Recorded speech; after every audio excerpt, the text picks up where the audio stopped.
திருச்சி, திண்டுக்கல், கரூர் எல்லா தேட்டரும் பார்த்தாச்சு. இப்போ திருநெல்வேலி போன வருஷம் வர முடியல டூரிஸ்ட் ஃபேமிலிக்கு. ஸோ இந்த தடவை வரணும்ட்டு நாங்கள் ராமுத்துராம் தேட்டரில் மயிலாடை பார்த்தோம். ஸோ ரொம்ப சந்தோஷமாக இருக்குது. அந்த படம் ஒவ்வொரு 4 நாளுக்கு வந்து மக்கள் ஆதரவு கொடுத்துட்ருக்காங்க. அதை அவ்வளோ ரசித்து பார்க்குறாங்க, ஃபேமிலியோடு வர்றாங்கன்றது வந்து ரொம்ப சந்தோஷம். ஒரு அன்பையும் ஒரு ஹியூமனிட்டியும் போதிக்கிற ஒரு படமாக இந்த படத்தை நாங்கள் எடுத்திருக்கோம். இதை உங்கள் கையில் கொடுத்துருக்கோம். இதை எவ்வளோ நம்பிக்கையோட நாங்கள் கொடுத்த படத்தை ஒரு சிறப்பாக இதை பார்த்து எல்லாம் ரசிக்கிறது ரொம்ப சந்தோஷமாக இருக்குது.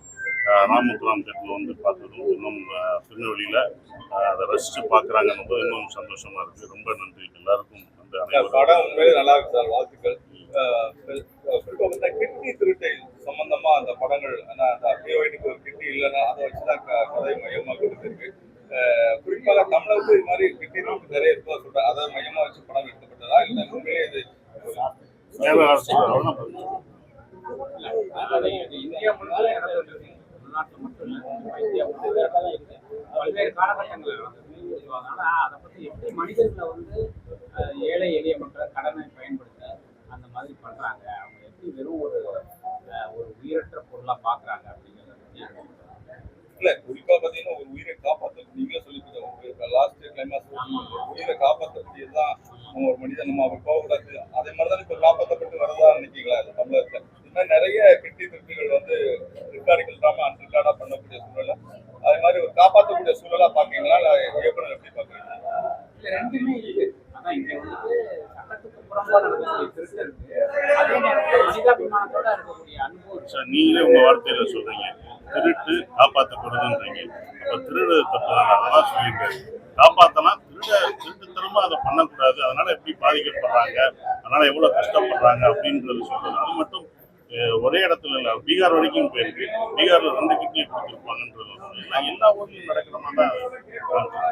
குறிப்பா பாத்தீங்கன்னா ஒரு இயக்குனர் வந்து ஒரு மறுபடி படத்தான் ஒரு இயக்குனர், இது ஒரு கதை மட்டும் இல்லாம. ஆனா நீங்க ஒரு ஆடியோ ரிலீஸ்ல சொல்றீங்க, நான் 2 பீர் வாங்குவேன், ஒரு பீர் குடிப்பேன், பிதாமகனோட சீடியோட வீட்டுக்கு போவேன். கிட்டத்தட்ட 52 சீடிகள் அந்த பக்கம் இருந்தது, அந்த வீடு காலி பண்ண முடியுங்க. இது எப்படி ஏத்துக்கிடுவாங்க ஒரு சார்? அது விழிப்புணர்வு தான் கொடுத்துருக்காரு எனக்கு. நான் அதை விழிப்புணர்வா தான் பார்த்தேன். நான் 10 வருஷத்துக்கு முன்னாடி இப்படி இருந்தேன், நான் இப்படி பண்ணேன், இப்ப நான் கிடையாது அப்படின்னு சொல்லி இனிமேல் நான் நிப்பாட்டிட்டேன். நீங்க வந்து அடிச்சதை மைண்ட் ஏற்றிக்கிட்டீங்க, விட்டதை விட்டுட்டீங்க.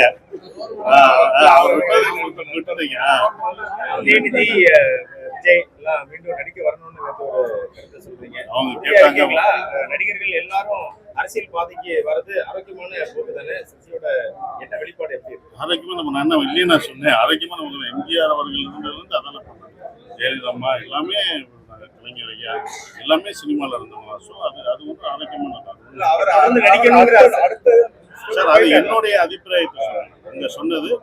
நடிக்கவும் செய்யலாம் அப்படின்றது ஒரு ஆசை இல்லை எல்லாருக்கும் இருக்கு. அதை தான் சொன்னேன். சுப்பிரமணியபுரம் சசி, கிடாரி சசி, நாடோடிகள் சசி, சுந்தரபாண்டியன் சசி மீண்டும் திருப்பி எப்போ பார்ப்போம்? எந்த சசி ஏன் உங்களுக்கு நல்லது பிடிக்கலையா? எந்த சசி உங்களுக்கு பிடிச்சது? எந்த சசி உங்களுக்கு பிடிச்சிருக்கு?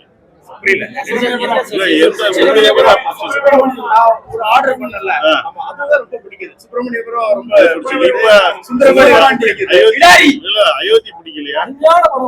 அயோத்தி பிடிச்சது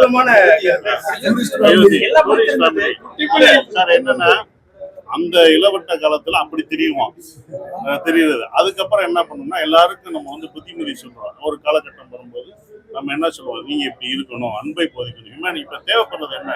அன்பும் ஹியூமனிட்டியும் தான். ஒவ்வொருத்தரும் அன்பு செலுத்தணும். இங்க தேவைப்படுறதால அடுத்த ஜென்ரேஷனுக்கு நம்ம என்ன போய் சொல்லணும், வாங்க சண்டை போடுவோம் அப்படின்லாம் சொல்லக்கூடாதுல்ல. அப்ப என்ன பண்ணணும்னா நான் வந்து என்ன சொன்னேன், அன்பை போதிக்கணும். அது இந்த படத்துல கிடைக்கும் போது அதை பண்ணிக்கிறோம். நான் அது படத்துக்கு அதனால அந்த மாதிரி படங்கள் பண்ண மாட்டேன்னு அர்த்தம் இல்லை, அதுவும் பண்ணுவேன். பட் எங்கெங்க எனக்கு வந்து ஒரு நல்ல விஷயங்களை சொல்லணும், நல்ல கருத்துக்கள் சொல்லணும்னு தோன்ற படங்கள் வரும்போது அது இப்படி ஜனரஞ்சமான படத்துல ஒரு நல்ல விஷயங்களை சொல்லிட்டு போகணும். அதுவும் நான் பண்ணுவோம். அது பண்ண மாட்டேன் அந்த மாதிரிலாம் அது பண்ணுவோம். அது எந்த டைம் பண்ணணுமோ அதை பண்ணிட்டு இப்ப தேவைப்படும் போது அதை அரசியல் ரீதியான பயிற்சினாலே ராஜ்மோகன் படத்துல இருக்கும். இந்த படங்கள்ல மிக குறைவா இருக்கு, இல்லாத மாதிரியே இருக்கு. பழைய படங்கள்லாம் பார்க்கும்போது ஏதாவது ஒரு அரசியல் பயிற்சி ஒன்று இருக்கும், ஏதாவது அரசாங்கத்தை பண்ற மாதிரி இருக்கும். ஆனா இதுல பெரிய அளவுக்கு